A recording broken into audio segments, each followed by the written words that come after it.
شروع کریں۔ بسم اللہ الرحمن الرحیم، نحمده ونصلی ونسلم علی رسولہ الکریم، اما بعد فاعوذ باللہ من الشیطان الرجیم، بسم اللہ الرحمن الرحیم۔ قال اللہ تبارک وتعالی: وَإِذَا قِيلَ لَكُمْ تَفَسَّحُوا فِي الْمَجَالِسِ فَافْسَحُوا يَفْسَحِ اللَّهُ لَكُمْ، صدق اللہ العظیم۔ عزیز طلبہ، ہر ہفتے آپ سے آداب سے متعلق مختصر گفتگو ہوتی ہے۔ انشاءاللہ آج کی اس مختصر مجلس میں شرکت کے آداب سے متعلق انشاءاللہ چند باتیں عرض کریں گے، یعنی مجلس میں بیٹھنے کے آداب کیا ہے، مجلس میں شرکت کے آداب کیا ہے۔ اور چونکہ انشاءاللہ آئندہ کل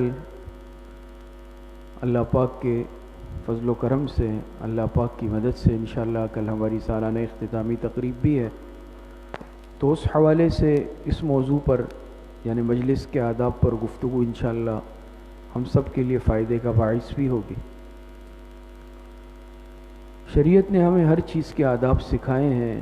دین اسلام یہ آداب والا دین ہے، اور وہی انسان کامیاب رہتا ہے جو ہر مقام، ہر جگہ، ہر مجلس کے آداب سیکھ کر اور پھر اس پر عمل کر کے چلتا ہے۔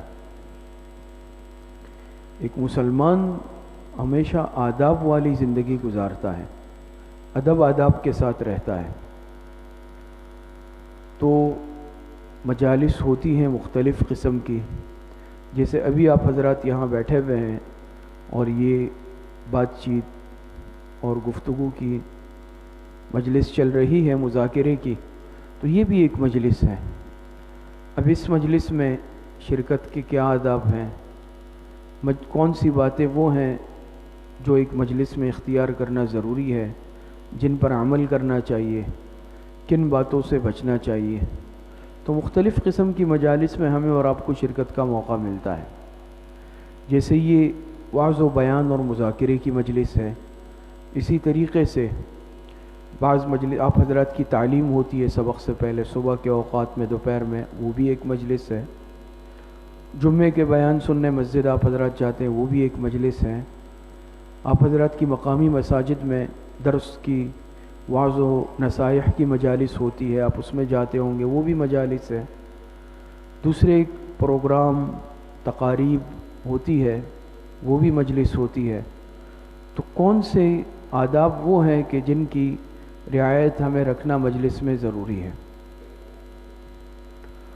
تو ایک بات تو یہ ہے بنیادی طور پر کہ انسان جس مجلس میں بھی شرکت کرے، وعظ و نصیحت کی مجلس ہے، درس کی مجلس ہے، ذکر و اذکار مراقبے کی مجلس ہے، سب سے پہلے انسان اپنی نیت کی تصحیح کرے کہ میں کس نیت سے اس مجلس میں شرکت کر رہا ہوں۔ کیونکہ حدیث مبارکہ میں آتا ہے، آپ علیہ السلام نے ارشاد فرمایا: انما الاعمال بالنیات وانما لکل امرئ ما نویٰ۔ اعمال کا دار و مدار نیت پر ہے۔ جو نیت ہوتی ہے نا انسان کی، جس طرح کی بدلہ اسی طرح کا ملتا ہے۔ جس عمل میں بھی ہماری نیت جس طرح ہوگی، اللہ پاک اسی طرح کا بدلہ دیں گے۔ اچھی نیت سے کسی مجلس میں شرکت کریں گے یا کوئی بھی عمل کریں گے، بدلہ اچھا ملے گا۔ غلط نیت سے، دنیا کے حصول کی نیت سے، کسی اور فاسد نیت سے کوئی بھی عمل کریں گے یا کسی مجلس میں شرکت کریں گے، تو یاد رکھیں پھر عند اللہ اس کا اجر و ثواب کوئی نہیں ہے۔ تو سب سے پہلی بات میں نے کیا عرض کی؟ اپنی نیت کو صحیح کرنا ہے۔ ابھی آپ حضرات جیسے اس مجلس میں بیٹھے ہیں، دوسری مجالس میں جاتے ہیں، تو وہی نیت کیا ہو؟ نیت یہ نہیں ہے کہ بھئی سبق کے درمیان میں سے چلے تھوڑا سا وقت ہے، تھوڑا سا ہم جا کے بیٹھ جائیں گے، آپس میں گپ شپ لگا لیں گے، کچھ وقت پاس ہو جائے گا۔ یہ غلط نیت ہے۔ نیت ہماری کیا ہو کہ ہم جو بھی بات ہوگی اس کو عمل کی نیت سے سنیں گے۔ صحیح ہے نا؟ جو بھی یعنی اس مجلس میں بات ہوتی ہے ہر ہفتے، یا آپ اور دینی مجالس میں جاتے ہیں، تو یہ نیت کر کے جائیں کہ جو بات ہوگی دین کی بات ہوگی، نیکی کی بات ہوگی، ہم اس پر عمل کریں گے، عمل کی نیت سے سنیں گے، یہی نیت کرتے ہیں نا سب۔ اسی طریقے سے ہم اس مجلس میں شرکت اللہ کی رضا کے لیے کر رہے ہیں، تاکہ ہم اس بات کو سیکھ کر اس پر عمل کرنے والے بنیں اور اللہ پاک مجھ سے راضی ہو جائے۔ بات سمجھ میں آتی ہے؟ تو اس بات کی سننے کا مقصد کیا ہے؟ عمل کرنا۔ اور عمل کا مقصد کیا ہے؟ عمل کا مقصد اللہ کو راضی کرنا ہے۔ تو گویا آپ حضرات کی، ہم سب کی اس مجلس میں شرکت سے نیت کیا ہو کہ اللہ پاک راضی ہو جائے۔ اور اللہ پاک راضی عمل سے ہی ہوتے ہیں، کہ انسان نیکی کی بات سن لے اور اس کو اپنے عمل میں لائے۔ تو سب سے پہلی چیز کہ صرف سننا نہیں ہے، بس سن لیا، اس کان سے سن کے اس کان سے نکال دیا، بلکہ سن کر اس کو اپنے عمل میں لانا ہے۔ اب تک بھی جتنی مجالس آداب پر ہوئی ہے، آداب سے متعلق، امید ہے انشاءاللہ کہ تمام طلبہ ان آداب پر عمل کر رہے ہوں گے۔ اسی طرح ہے نا، گفتگو کے آداب بیان ہوئے، درسگاہ میں بیٹھنے کے آداب، راستے میں چلنے کے آداب، مسجد میں داخل ہونے کے، نکلنے کے آداب، وضو کے آداب، اس مختلف آداب بیان ہوئے ہیں۔ کون کون اس پر عمل کر رہا ہے؟ ماشاءاللہ۔ تو اسی طریقے سے جو مجلس میں ہم آئے، ہماری نیت کیا ہو کہ ہم اس بات کو سنیں گے عمل کی نیت سے، اور آئندہ اس پر عمل کریں گے۔ دوسرا، اس سے ہمارا جو اصل مقصد بنیادی ہو یہ کہ اللہ پاک راضی ہو جائے۔ یہ بات سمجھ میں آ رہی؟ اسی طریقے سے تیسری بات یہ ہے کہ مجلس میں جب آئے تو جہاں جگہ ملے انسان وہیں بیٹھ جائے۔ اب بعض دفعہ یہ کہ آگے جگہ نہیں ہے، یا آگے چلیں اگر تھوڑی سی خالی ہے تو اب میں گردنوں کو پھلانگ کے آ رہا ہوں، پیچھے صف ہے، 2 طلبہ بیٹھے ہوئے، ان کے اوپر سے پیر ایسا کیا، آر پار ہوا، پھر 2-4 اور کی گردنوں کو پھلانگا، پھر پھلانگا، یہاں تک کہ آگے آ کے بیٹھ گیا۔ آپ آگے تو پہنچ گئے، لیکن آپ پیچھے کتنوں کو تکلیف دیتے ہوئے آئے؟ کوئی ادھر گرے گا، کسی کو ادھر دھکا دیا، ایسا ہے یا نہیں؟ یہ آداب مجلس کے بالکل خلاف ہے۔ کسی کو پھلانگنا نہیں، جہاں جگہ مل جائے وہاں بیٹھ جائے۔ صحابہ اکرام کے متعلق آتے ہیں نا، حضور علیہ السلام کی مجلس ہوتی، صحابہ تشریف لاتے، جہاں جگہ ملتی وہیں پر بیٹھ جاتے۔ الا یہ کہ بعض جگہ استثنائیات ہوتی ہے، کوئی طالب علم ایسا ہے کہ جس کو تلاوت کے لیے بلایا گیا ہے، نعت یا کسی اور مقصد کے لیے، وہ اسی وجہ سے آگے آ رہا ہے، کوئی حرج نہیں ہے۔ یا کسی کو بلایا گیا کہ بھئی آپ یہاں آ کے بیٹھ جاؤ، تب بھی مسئلہ نہیں ہے۔ ورنہ خود آئے بعد میں اور اب آپ آ کے پہلے آگے آنا چاہتے ہیں، اس کے لیے آپ تکلیف دیتے ہوئے آئیں گے، بہت سارے طلبہ کے لیے آپ تکلیف اذیت کا باعث بنتے ہوئے آگے پہنچیں گے، تو بجائے ثواب کے آپ گناہ کما لیں گے۔ یہ بات سمجھ میں آ رہی؟ دوسری بات، جو حاضرین مجلس ہیں ان کے لیے ادب ہے کہ آنے والوں کے لیے تھوڑی سی کشادگی پیدا کریں۔ وَإِذَا قِيلَ لَكُمْ تَفَسَّحُوا فِي الْمَجَالِسِ فَافْسَحُوا يَفْسَحِ اللَّهُ لَكُمْ۔ اس کی بڑی برکت ہوتی ہے، اللہ پاک دلوں میں کشادگی بھی پیدا فرما دیتے ہیں۔ بعض دفعہ ہے نا، 2 بیٹھے ہوئے ہیں، تھوڑی سی جگہ خالی ہے، دیکھا بھئی یہ فلاں آ رہا ہے، چلو مل کے بیٹھ جاؤ، یا کھل کے بیٹھ جاؤ تاکہ اس کو جگہ نہیں ملے۔ آج ہمارا یہ مزاج بنا ہوا ہے، ہم باقاعدہ جگہ کو مزید بند کرتے ہیں، کھل کے بیٹھ جاتے ہیں تاکہ کوئی اور آ کے نہ بیٹھے۔ حالانکہ شریعت کا حکم اور آداب یہ نہیں ہے۔ آداب یہ ہے کہ آپ آ جائیں، چاہے جگہ تنگ ہے، تھوڑے سے، یعنی جیسے کہتے ہیں اپنی جگہ سے تھوڑا ادھر ادھر ہل جائیں، تاکہ کم از کم شریعت کے اس حکم پر عمل ہو جائے۔ چاہے جگہ کم ہے، اگر جگہ ہے پھر تو جگہ دیں، آپ کو بھی اجر و ثواب ملے گا، مسلمان بھائی آ کے وہاں بیٹھ جائے گا۔ اور جگہ کم ہو تب بھی کیا ہو، انسان کچھ نہ کچھ ایسے ادھر ادھر ہو جائے علامتی طور پہ، تاکہ ایک مسلمان بھائی کے اکرام کا ایک انداز اختیار کر لیا جائے کہ بھئی میں آپ کو جگہ دینا چاہتا ہوں۔ تو بہرحال جو آنے والے ہیں وہ گردنوں کو پھلانگتے ہوئے نہ آئے۔ یہ بات سمجھ میں آ رہی ہے؟ اسی طریقے سے ہر مجلس میں بیٹھنے کے آداب بھی ہیں۔ ابھی آپ حضرات سن رہے ہیں، یہ مجلس ہے ایک مذاکرے کی اور نصیحت کی مجلس ہے۔ اسی طریقے سے قرآن کریم کے دروس کی مجلس، حدیث کے درس کی، مسائل کے درس کی، ذکر اذکار مراقبے کی، وعظ و نصیحت کی مجالس بیان کی ہوتی ہے۔ اسی طریقے سے درسگاہ میں بیٹھنا ہوتا ہے۔ تو ہر مجلس کے اپنے آداب ہیں۔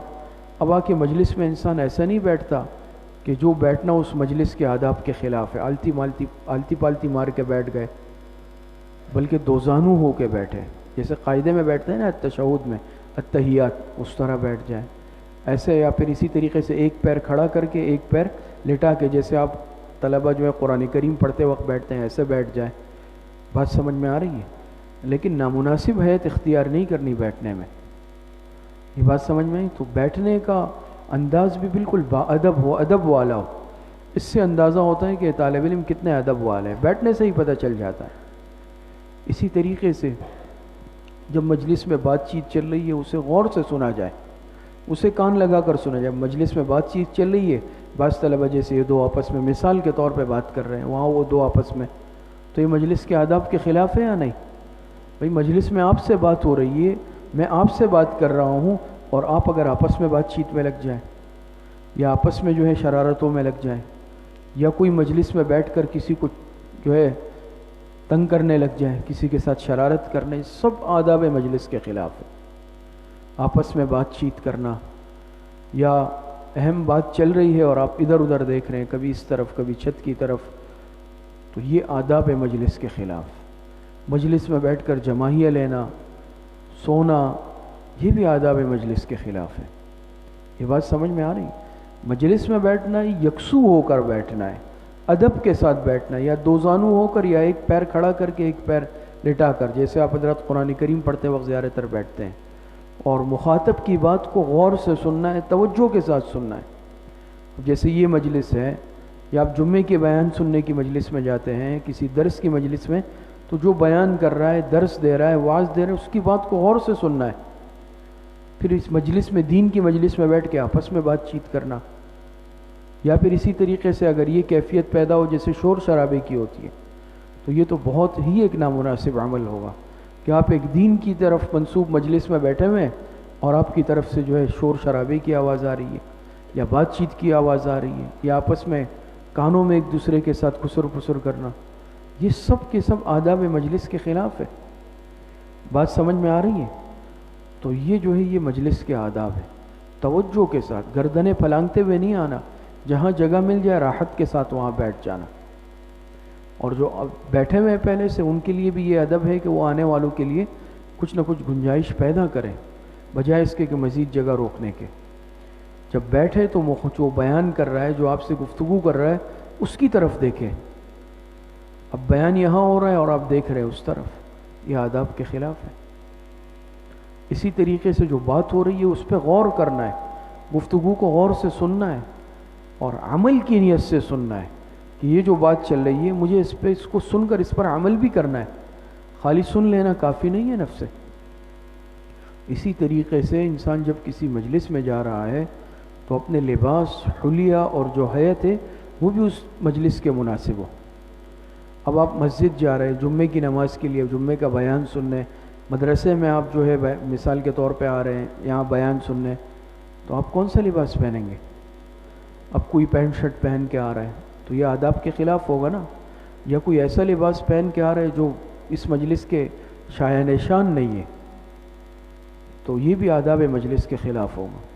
اب جیسے حفظ کے طلبہ ہے، بھائی ان کے لیے یونیفارم ہے، تو ان کے لیے آداب میں سے ہے کہ یہی لباس پہن کے آئیں مجلس میں۔ اسکول کے طلبہ ہیں، ان کے لیے وہ یونیفارم ہے، لباس، ان کے لیے آداب میں سے ہے کہ وہ یہ لباس پہن کے آئیں گے۔ آپ مسجد جا رہے ہیں، محلے میں جمعے کے نماز میں عام، تو صاف ستھرے کپڑے، سفید رنگ کا یا کوئی بھی لباس ہو ہلکے رنگ کا، لیکن قمیص شلوار ہو اور صاف ستھرا لباس پہن کے جائیں۔ اسی طریقے سے ایسی حالت میں مجلس میں نہ جائے کہ انسان کا لباس میلا کچیلا یا اسے ناگوار بو آ رہی ہے۔ ناگوار بو، اس سے آپ دوسروں کے لیے ایذاء مسلم کا باعث بنیں گے۔